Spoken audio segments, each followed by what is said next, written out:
Hi everyone, welcome to The Last of Us Part 2. Let's see, we are with Ellie in this obscure place in the aquarium, searching for Abby, and let's just go to a more lit place because I said I wanted to do the cards, like go and check them out, because after we're not going to have the chance to do that.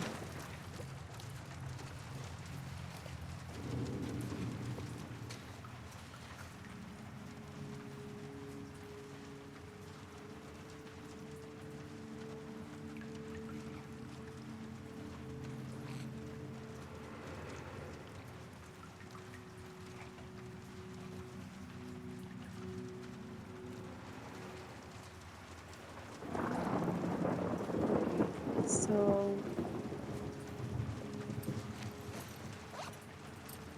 let me see.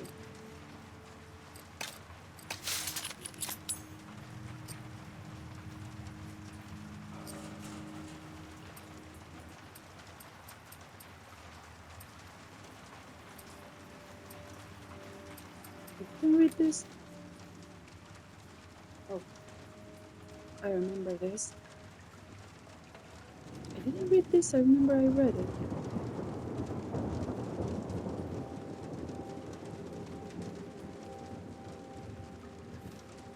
And looking through the video, I remember. It's a sad story about a mother and her child who got trapped in a place with infected. So the kid wouldn't stop crying. And she was trying to keep him quiet. This is what I remember. And I think it was a kindergarten or something like that.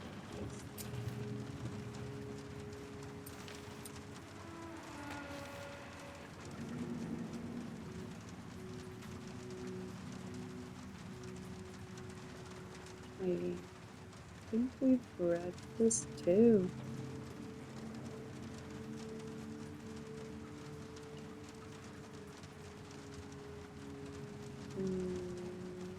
Okay. Okay, cards. Oh, how many we have until now? I'm curious. I don't even remember how many there are in total. So we have Esquire, Mortem, Beyond, Bastet, Dr. Daniela Starr, the Imp, Kimimela, Bizerebra, Candelabra, Sergeant Frost, Dr. Stem, Rockefeller, Kinnard, Esquire, Cardio, Kazakh Bride, Cephalhopath, no, it's not correct. Cephalhophad, I think. Tanager, Tormentra, Randy Styles, Pat Mandar, Doppelganger, Arch Enemy, Star Sign, Shift, Flow, Big Blue, Dustword, Know It All, Dr. Ackman, Chessmaster, Motivator, the Starfire Kids, Naledi the Youthful, Wachumero, Laurent Foucault, CEO Spark, Tesseractor, the Knee Twins, and Says Michaela, which was the first one I remember. We took it in Jackson. Amazing.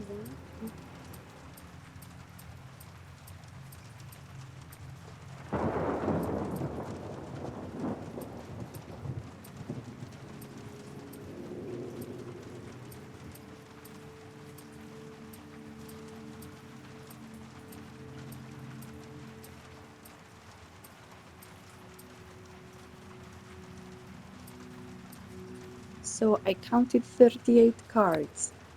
Now I don't remember, I think they were around 40 something, if I'm not wrong.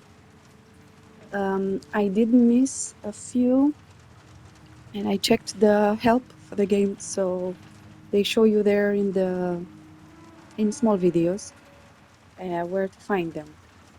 One of them I missed it, although I knew where it was. Then there are another two where I had no clue. I've played this game a few times. A few times. I had no clue those cards were there and that you could actually access those small spaces or those spaces. But still, it's funny. And maybe I'm gonna do it again. Maybe I'm gonna try again. Of course, I'm not gonna upload those videos, but I just want to take those cards. I'm struggling really hard with the grounded mode right now, and the only thing I need is to do, which is quite impossible for me to do, of course, a daily run in grounded mode.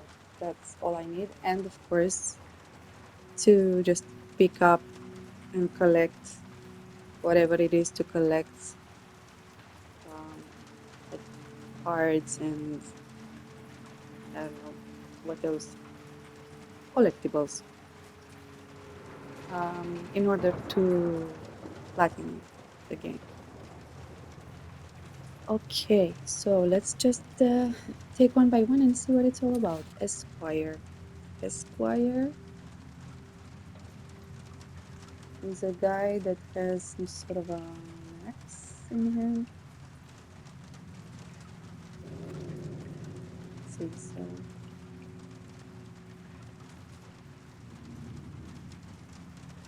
so his real name is Gavin Arthur. He doesn't have any affiliation. He's more like a villain, and his story is after losing his 10th murder trial. Oops. This former prosecutor decided he'd had enough with the criminal justice system. I would also, after 10 times. That night, he donated a costume and dispatched the defendant, who hours earlier had walked free. What am I saying? He donned a costume, Panayam. And I was saying he donated a costume. Okay. And I couldn't understand what it was about. Okay. Now, as esquire for any defendant that escapes justice, he exacts revenge equivalent to the crime. Reviled in the press and public as a lawless vigilante, but quietly praised by victims of the accused, he continues pursuing his version of justice in the shadows. So he's a guy who's out there for justice, but at the same time, he was accused of crimes. So they portray him more like a villain than a hero. Okay, Esquire. So he's dressed almost like a policeman somehow, like a ninja policeman, like a Rambo policeman. Okay, Morton. Morton. I don't know. By the way, I don't know the exact meaning behind each person from the cards. Yes, let's say. I do know that some of them they relate to the game developers and directors and so on, and creative artists and everybody who had a saying in this game and who made this game, basically. So okay, let's just see what it's all about. And if you know, you can write me in the comments about some of them, because there are funny references to some people. To some people, if I'm not wrong, all of the cards are. They could be. I'm not sure, but let's see. So Morten, his real name is Mort Marquez or Mort Marquez, something like that. He's Spanish. I don't know. He's somewhere in between. He's not a villain, he's not a hero, he's in between. Um, doesn't have any affiliation. I'm not gonna say this thing about brains and brawls because I don't know. It doesn't really make much sense to me. Maybe if it does for you, you can write me in the comments. So a 16-year-old Mort Marques lay in a coma for 10 days after a horrible car accident, remembering nothing, save for visions of a cloaked skeleton give him a scythe. Scythe? I hope I'm pronouncing it correctly. Excuse my English. Upon awaking, he learns of his ability to make any living thing he touches wither and die when he inadvertently kills the family cat. Ew.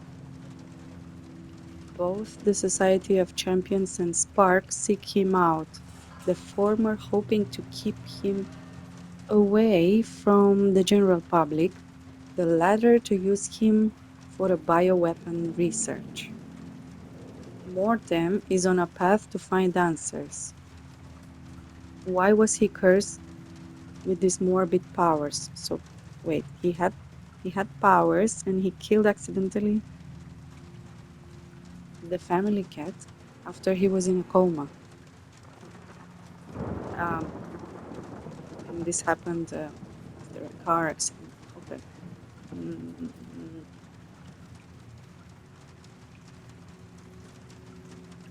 okay, so he found out about his ability. He can make a living thing he touches with wither and die. So anything he touches dies, basically.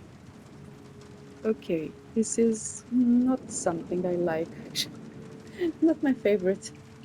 Not my favorite card. Okay, let's go on. Beyond. Um, Beyond. Let me see if I can on the other side. Is a woman. Yeah? Beyond is a woman. She looks quite she's Asian or something. Let me see. And she has some sort of flames or so, blue flames coming out of her fingertips and eyes. And she has like an eye on her forehead. Her real name is Imani Graves. Imani Graves. She's portrayed as a hero. After a near-death experience that left her in a coma for I don't see how many weeks, for some weeks, this seasoned detective found that she could cross from our world to the spirit world. Oh, okay, so she can somehow see a different reality and go there, allowing her to communicate with the dead. Now known as Beyond, she splits her time between solving murder investigations and serving as a spiritual medium for grieving families seeking closure. However, her forays into the spirit world are clearly hastening her demise. She looks considerably older than her 35 years. Oh, okay. How much longer does she have? Well, we don't know that yet. Okay, so she's some sort of a psychic, I guess. She's a spiritual medium for grieving families and also trying to solve different investigations, murder investigations. All right. So she is an investigator, a spiritual investigator. Okay. A hero. Cool. Let's see Bastet. Bastet Looks like a very interesting Catwoman. If those are cat ears, I don't know. She has an interesting costume with some gold accessories on it.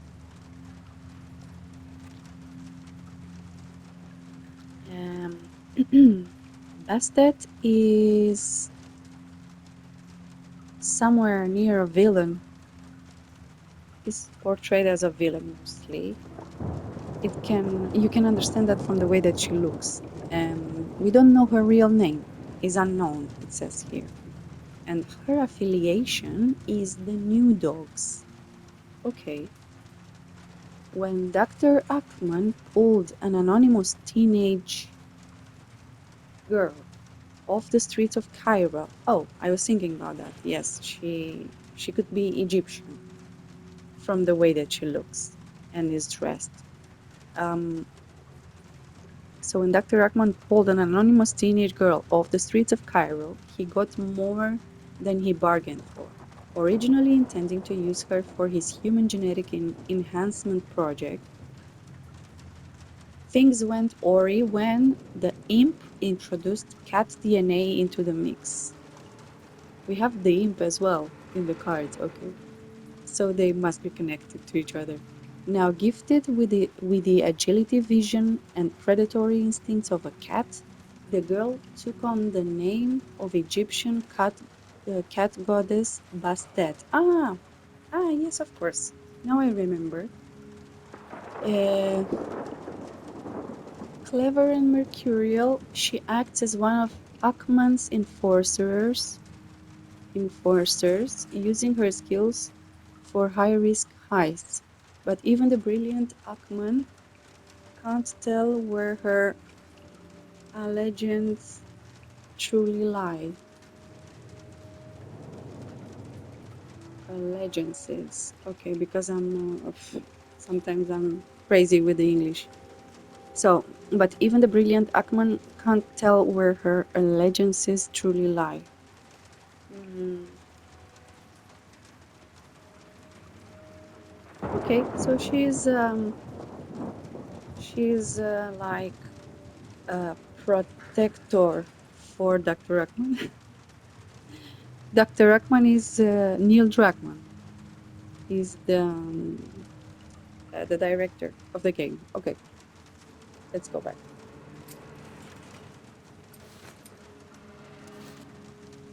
Dr. Daniela Starr. Dr. Daniela Starr looks like a lady, very corporate looking lady, dressed very futuristic with a gun in her hand. She's holding a gun and she's somewhere behind a door waiting for someone.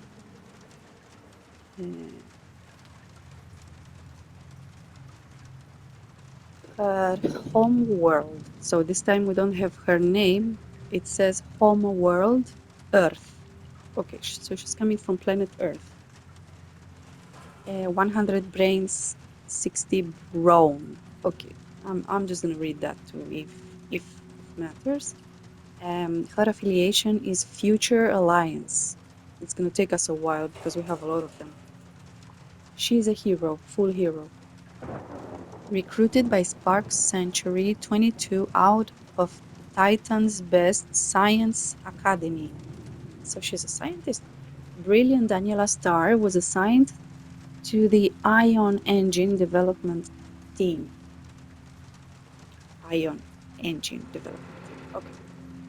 She's probably a developer. Under the watchful eye of her colleagues, she came up with plans that exceeded everyone's wildest expectations. But when she learned her superiors planned to use her technology for energy weapons, she scuttled her research and fled to Ganymede. Now under the protection of the Future Alliance, she is on the verge of developing mankind's first faster-than-light vessel. Okay, she's a scientist. Definitely. Dr. Daniela Starr. Okay, so she's doing research about energy and She's trying to develop weapons based on that. Okay. Cool. The imp. The imp had to do with the cat, yeah? With Bastet, the cat. The imp is also. Wait a minute. She's an empress or something? She's an interesting looking woman. I could say that she's not wearing any clothes, but just some accessories on her ankles, something that is around her neck, like a very long chain with some gold. Everything is gold on her. She looks like a mermaid. She has this thing like Triton on her head with some spikes coming out, like what do you call this? I forgot. It's not coming to my mind now. And so she's wearing also some bracelets, like Egyptian bracelets, on her hands.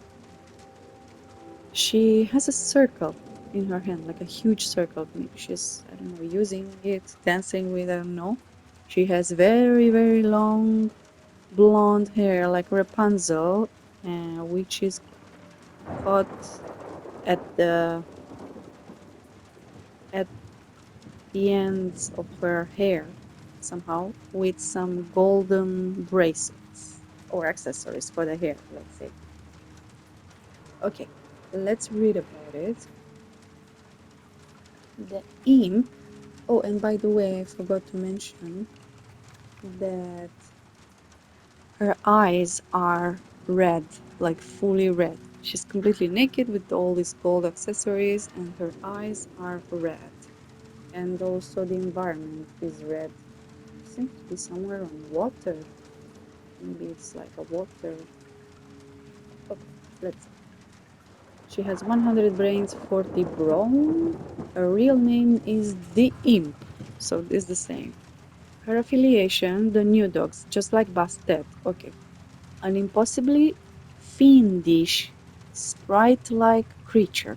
Some say she was created in Dr. Ruckman's laboratory. Others say she came from a parallel dimension. Whatever the case may be, people, I don't know if it's deleted here, the word, or sometimes there are missing parts of the card. It's like cut or something. Whatever the case may be, people always underestimate her capability for mischief until it is way too late. She possesses the shriek, a high-pitched vocal uh, lock, I don't know, attack. Okay, so I think it's attack. A high-pitched, so she possesses the shriek, a high-pitched vocal attack capable of incapacitating an entire army, but uh, capturing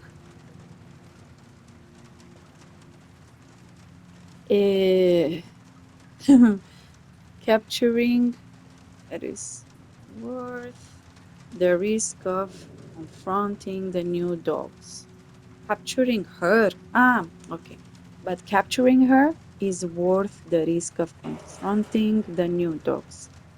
Her mysterious psychic connection with Dr. Ackman means she is often the only one who knows where he is at any given moment. Who is it?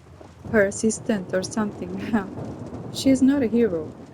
She's definitely a villain. She's a villain. So I do understand it's someone who probably shouts all the time or something like that if I have to translate it in real life. Or maybe she simply has a very high pitched vocal tone, which is funny. So she can incapacitate an entire army, the whole place. Okay, it's funny. The imp. Kimela. Kimela is a person. I'm not sure if he's a woman or a man or somewhere in between. She is portrayed as sitting on a bear.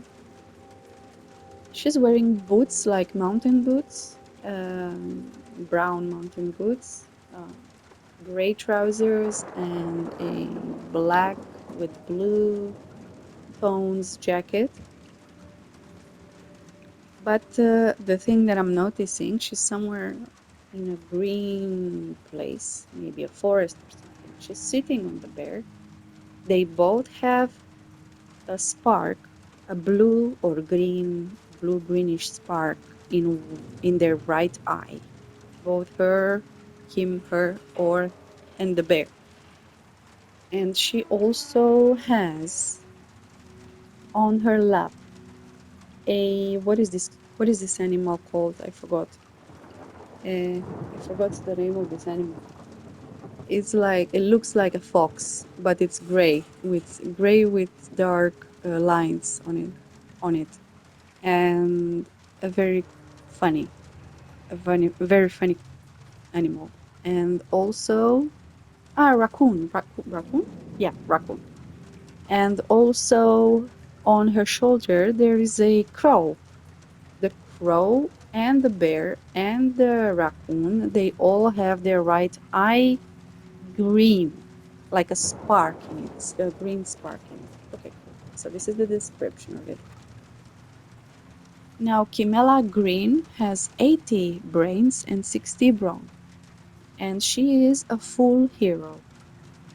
Her affiliation is Society of Champions, and her real name is Kimela Green. Exactly the same, nothing changed. Okay, so let's read her story. After her family lost their house to greedy developers,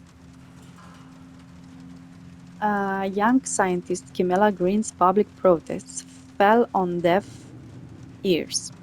Frustrated, she turned her research in animal behavior into a means of political action. Many late nights at the lab culminated in a device that allows her to telepathically communicate with animals. Now, as a member of the Society of Champions, Kimela brings her animal allies to places around the world where civil strife and avarice threaten. I don't know what is civil strife and avarice. What does that mean in English? Sorry. Maybe you know, or you can write me. Threaten to force people from their homes. Let me read it again. So Kimela brings her animal allies to places around the world where civil strife and avarice threaten to force people from their homes. And when evildoers don't listen to her, she lets the animals to do talking. Okay, so it's something about her having these animals and trying to help people who are thrown away from their homes, something like that. This is what I understand. Um, so the animals talk instead when they don't want to listen or something like that. Okay, so she can talk to animals. This is the whole thing. Cerebra is I know that I've read it before and I liked it, and it's my favorite. I don't know why it's my favorite. I just like her, and I know a thing or two about her. So Cerebra is a very strong, physically strong woman. She's holding a huge rock on her hands, on top of her head. She looks like a person doing a lot of training in the gym and stuff like that. But okay, she's um, let's say organically. I meant to say um, it's her. This is how her looks are without her doing anything. But something happened to her. So let's read about it. So,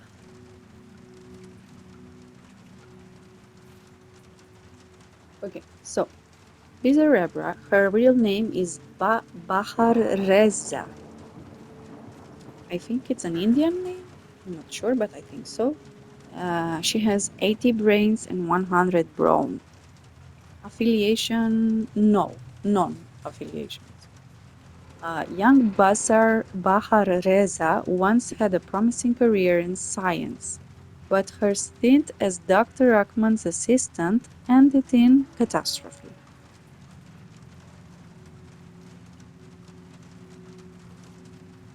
During one of Achman's unauthorized experiments, she was doused with an early dangerous form of strength-giving formula, causing all of her muscles, even the ones in her face, to become impossibly swole, ridiculously strong. I don't see what is written.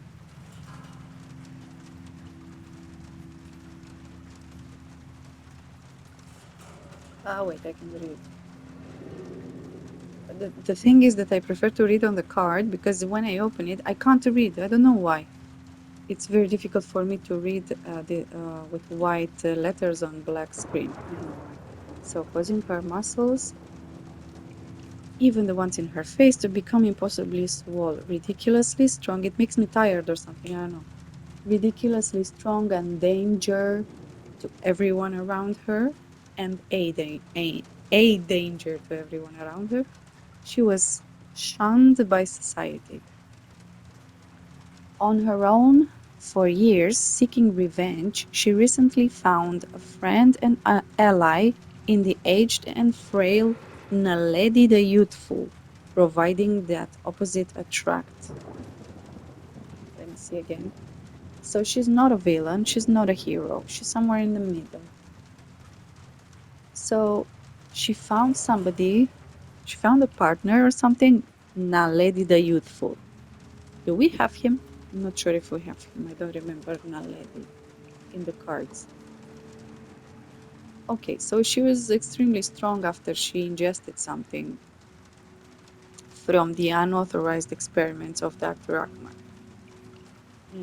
which caused her muscles to become extremely huge, and she became extremely strong. So she was pushed away in the society. This is what I understand.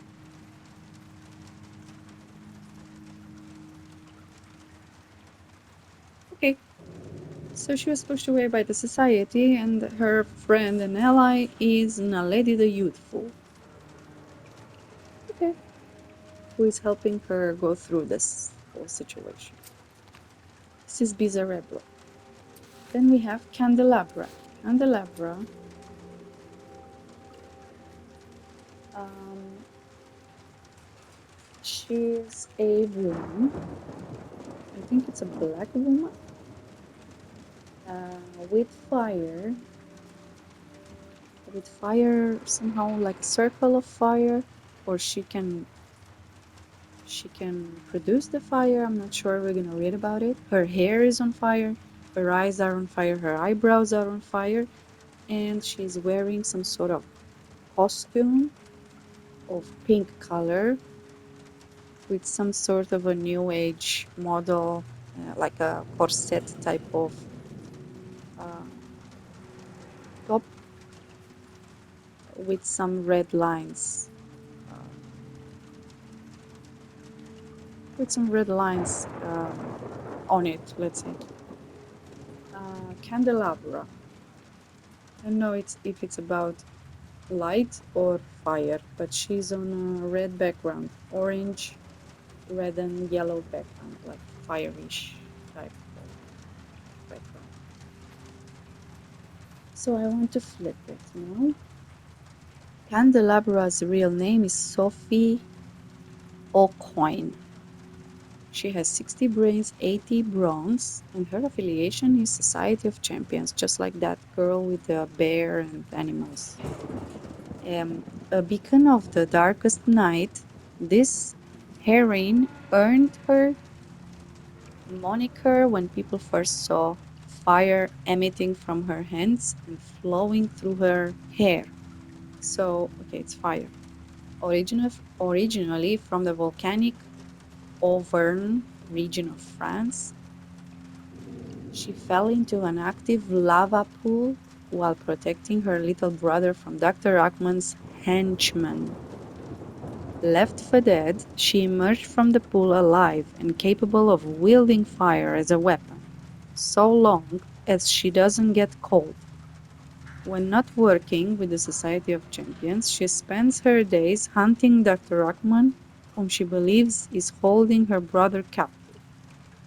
Okay, she's a hero. Okay. Okay, I'm not gonna say anything about this. I don't know exactly what's going on there. I'm just gonna try to translate it in real life.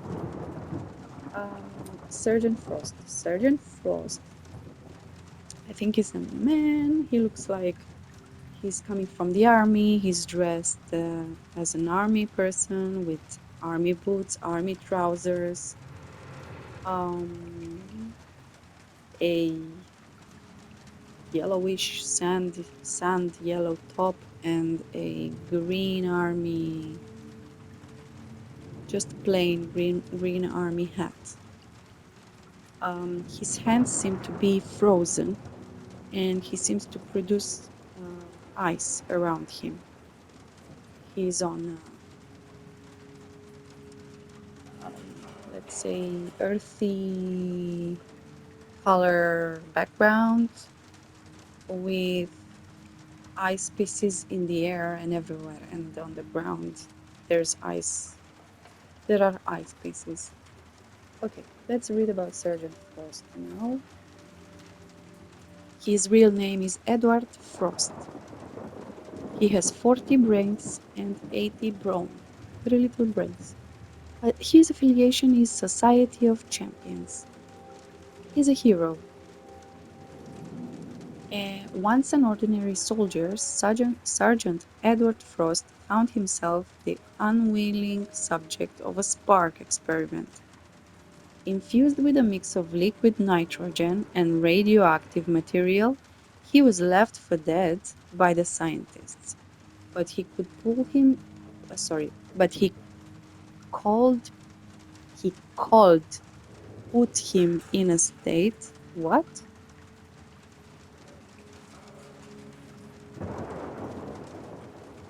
I don't know if it makes any sense. But the cold yes, of course. But the cold put him in a state of suspended animation, allowing him to escape. Now known to the world as Sergeant Frost, he uses his cryogenic powers to aid the Society of Champions and seek justice against Spark. Okay, so Mr. Frost was subject of the Spark experiment, and I guess Spark is a person. It could be a. I think we have him in the cards if I'm not wrong. Maybe he's a doctor or something like that, or a laborant. I don't know. Um, so Spark did an experiment on him, infused a mix of liquid nitrogen and radioactive material. He was left for dead. But he somehow escaped that. So he's using his powers to help the Society of Champions now and seek justice against Spark. Okay. Dr. Stem. Dr. Stem. Dr. Stem seems to be dealing with some genetic experiments from the way she's portrayed in this photo on the card. She's somehow connected with some wires by her hands to a computer or something like that. She's probably, I'm not sure if she's human. She might be some sort of um, android or something. She's wearing some white glasses, like full glasses, like one lens. Let's say this lab new age glasses. So she's connected also to her neck with some wires and some stuff on her face to her brain. Let's say not to her brain because those wires they go under her hair in the back of her neck. She's wearing a white dress with some blue models, I could say, like some lines on the middle of her dress and long sleeved and short. And I think she has pants as well, like some sort of leggings, white leggings and white and blue, light, very light blue. So she's white and very light blue.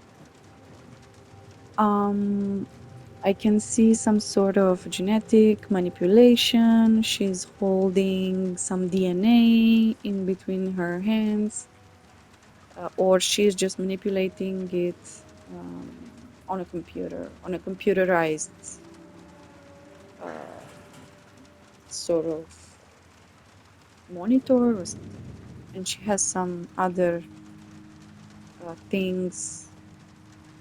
She has some other things they are showing together with this DNA part. Dr. Stem. Let's read about her. Her real name is Upal Roy. I don't know if it's a woman or a man. She has 100 brains and 40 brawn, and her affiliation is against Society of Champions. She's a hero. Losing both of her parents to cancer at a young age. Let me see what is written there because I can't see. Upal Roy threw herself into her science studies, determined to never let anyone experience the pain and loss she felt as a child. Now known as Dr. STEM, she collaborates with doctors and scientists around the world on life-saving and life-enhancing technologies. She also works with the Society of Champions to shut down Spark's more nefarious schemes with technology of her own. Her tenacity and refusal to accept defeat is both her biggest strength and greatest source of torment. Okay, so basically she's a scientist. She's also against Spark. She's helping the Society of Champions as well. And she's dealing with life-enhancing technologies, yeah, to save lives. Okay, she collaborates with doctors and scientists. All right.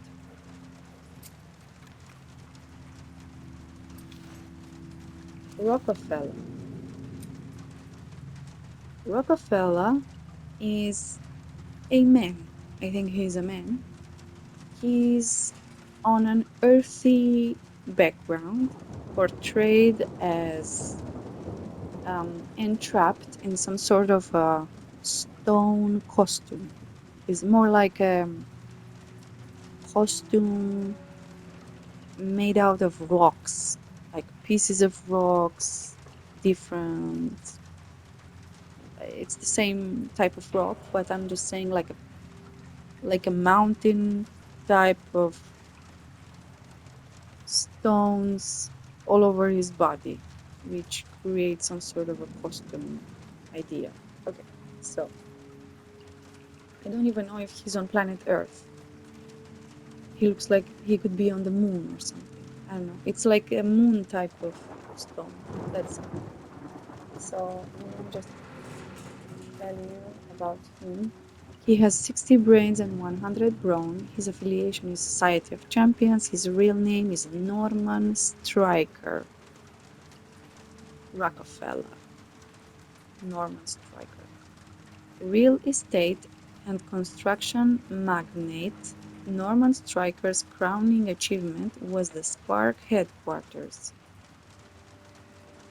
part visible to the world, and the massive subterranean laboratory complex. But when he walked in on a secret experiment, Laurent Foucault tried to wait a minute, this is somebody else. So his name is Norman Stryker. When he walked in on a secret experiment, Laurent Foucault tried to dispose of him in a quarry explosion. When the Society of Champions couldn't pull Striker out of the rocks, Dr. Stem made the rocks a part of Striker. Aha, okay, now I understand. Now covered head to toe in rock armor, Rockefeller aims to tear the Spark headquarters down brick by brick, and he knows the place better than anyone else. Okay, so I put something from me. Um, okay, so also due to some sort of an accident, an explosion, he uh, instead of dying, they let him carry this box on his body, like an armor. So he, of course, is after Spark as well. He's part of the Society of Champions. I bet all of them are after Spark. So Spark is someone really, really bad. Um, he's the villain. I mean Spark. But Rockefeller, Norman Stryker, he is more like a hero. This is how he's portrayed. Okay. Where is Spark? I'm curious now, but I'm not gonna go to him. I'm gonna go to the next one. Kennard SQ Esquire is a man. I think he's a man. He looks like a bookstore person dressed in black. I think it's a woman with a long skirt. Okay, it's dressed in black. He's a black person, short hair, wearing glasses with a thicker frame, black, um, black clothes, black sacco, blazer, and a long skirt, I guess, also black, and a white shirt inside. Um, yes, it's a woman, I think, from the nails. She has long white nails and she's holding some books. Kennard SQ. Looks like it's in a building, portrayed in a building. We'll see. She has 80 brains, 40 brawn. Her real name is Georgina Kennard. Okay, so now we know it's a woman. For sure. Affiliation, Society of Champions. A brilliant lawyer with... she's a lawyer. With stringent adherence to the rule of law. Kennard, Georgie to her friends, is the best-known defense lawyer for heroes who are accused of negligence, excessive force, destruction of property, and reckless endangerment. Okay. Her notoriety, I think, has brought her to a fair share of unwanted attention between her black belt in Aikido and having the entire Society of Champions on speed dial. Most are wise enough to pursue justice undisturbed. Let me see. She's a hero. Her notoriety has brought her a fair share of unwanted attention. But between her black belt in Aikido and having an entire Society of Champions on speed dial, most are wise enough to let her pursue justice undisturbed. Okay, so she is a brilliant lawyer. And she's defending heroes who are accused of stuff like negligence, excessive force, destructions of property, reckless endangerment. Alright. Alright. Chili. Cardio. Cardio is a guy dressed in a costume. He's dressed in a gymnastics costume somehow, but top to bottom, like a hero costume. But his costume on one side, on the left part of it, it has three lines, three like a flag, three lines going from his leg only on the left side, only on the leg and on the abdomen part, going all up to his hands until his palm. So there are three lines, one red, one yellow, and one blue from up until down. Okay. The rest of the costume is gray and it has some sort of tubes on his femoral part of his leg and also on the heart part is as if the tubes go inside of his heart and he can create some sort of energy around him, maybe electricity. I don't know exactly what it is. This is how I see in the background. He's on a blue, gray, and yellow background with some sort of orange energy line coming up from his legs, or he's doing it somehow. I don't. Let's just read about it. So he has 60 brains and 60 bronze, no affiliation, and his name is Pedro Rojas. Pedro Rojas is a hero. He was a long distance runner whose dream of winning, sorry, Pedro Rojas was a long distance runner who would dream of winning but always came up short. When Spark offered him limitless stamina in exchange for using him as a test subject, their new veloci velocitite oh no, wait. Velocitanium artificial hearts, he immediately accepted the deal and then escaped, going into hiding.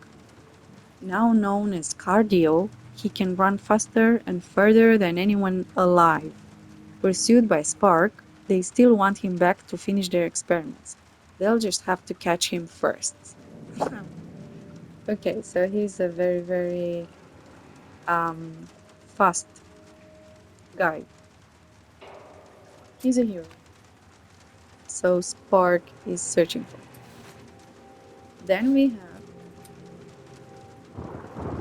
Kazak or Kazaki Bright. It's with an H. Kazaki. Bright. So it is a guy dressed in a dark gray costume with a long sleeve to his left hand and a short sleeve to his right hand, and that hand has some sort of special powers. It has something red on his arm, and he can create with his hands some sort of stones, like a precious stone, like forgot the name of this precious stone, which is purple, but it's a purple stone. And around him, I can see some sort of computerized monitor, if I could say. It's like it's not on a real monitor. It's just around him, and he seems to be in a spaceship or something like that. I don't know. Let's see. He has 100 brains, 40 brawn. Oh, and by the way, I forgot to mention that his right eye is in shape of a star.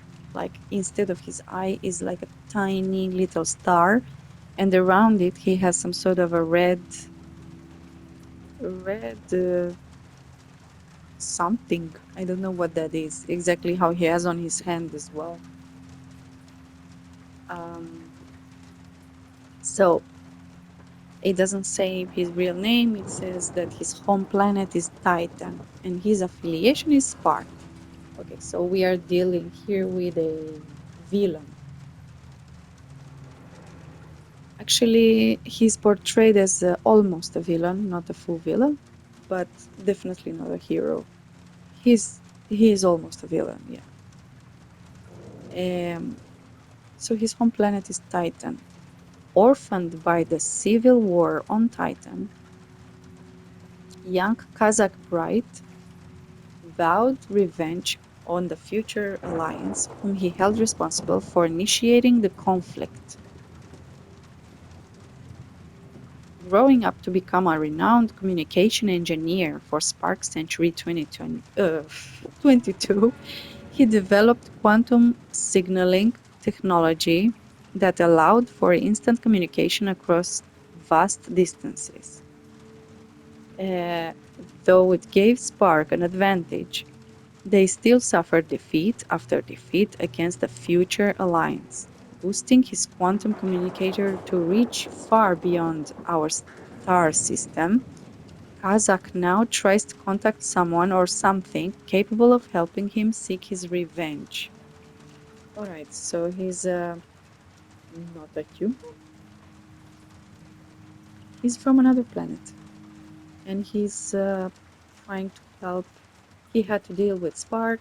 He worked with him, works with him still. And they were trying to take revenge on the Future Alliance. Alright.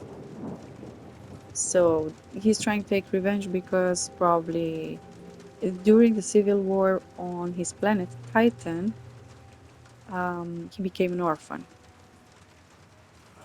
His parents were killed. Okay. All right.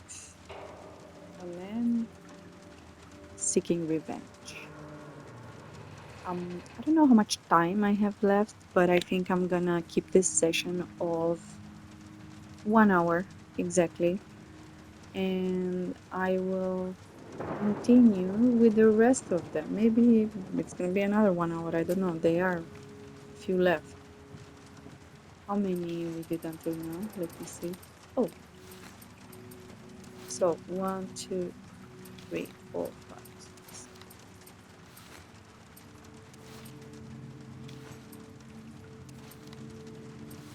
I only read 15 of them, and we have like 40.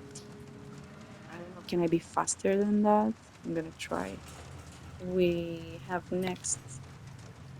We have cephalhophad.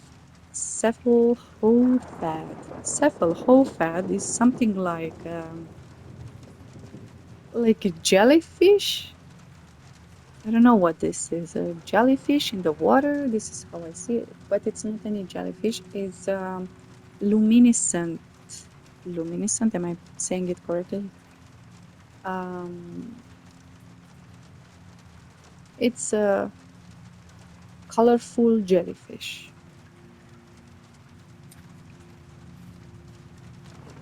It's an animal. It's not a human. So 100 brains, 100 brawn. It's the last one I'm reading. Real name Seth Lowfad. No affiliation. He's in the middle, not a hero, not a villain. Long thought to be a myth passed down through superstitious sailors. What am I reading? Wait a minute. I'm gonna read like this for this one. Long thought to be a myth passed down through superstitious sailors, this extra-dimensional entity has taken on the form of a gargantuan bioluminescent squid. Squid, yeah, not jellyfish, squid. Hiding from others of his kind, this hyper-intelligent being has taken a liking to our seas and the diverse life forms living within them. Unfortunately, Self-Loathad has a temper to match his smarts, conducting acts of tentacle-based terrorism against fishing vessels, oil tankers, and other sea craft which it believes are part of the cycle of harm against the world's oceans. Our only hope might be Big Blue. Okay, and he's neutral. So I didn't understand much. I guess he's just like he's using his tentacles based what? I'm just gonna try to explain it in the next one. I'm gonna probably read it again. I didn't understand much, honestly. Something that is like a myth.